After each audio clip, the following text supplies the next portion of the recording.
जिन्हें जिंदगी में कुछ करना होता है वो किसी भी कंडीशन में कर जाते हैं, और जिन्हें कुछ नहीं करना होता वो सिर्फ शिकायतें ही करते रह जाते हैं। एक लड़का जो जूडो सीखना चाहता था, लेकिन प्रॉब्लम ये थी कि उसका एक बायां हाथ नहीं था। वो जापानीज मास्टर के पास गया और उनसे बोला, मुझे जूडो सीखनी है। एक हाथ नहीं था, लेकिन फिर भी उस मास्टर ने उसको रख लिया और बहुत ही अच्छे से उसे ट्रेनिंग दी।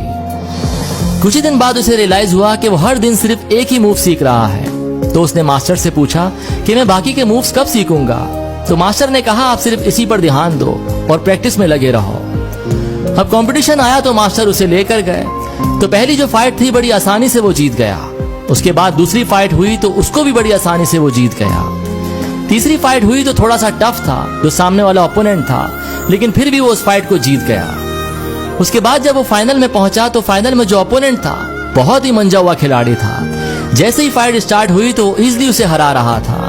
जो रेफरी था उसने कहा, ये फाइट यहीं खत्म कर देनी चाहिए, क्योंकि आगे खेल नहीं पाएगा, जीत नहीं पाएगा।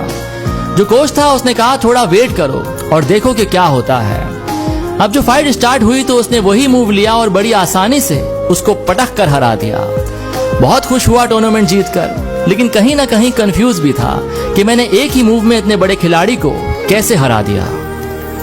वो मास्टर के पास गया और उनसे पूछा कि मैंने ऐसा कैसे कर दिया। तो मास्टर ने कहा, पहली बात तो ये कि आपने जो मूव सीखा था वो बहुत ही रेयर है। दूसरी बात ये कि वो जो मूव है उसका एक ही तोड़ है। वो बायां हाथ पकड़कर उसे रोक सकता था, लेकिन आपका बायां हाथ नहीं था, तो इसीलिए वो नहीं रोक पाया और हार गया।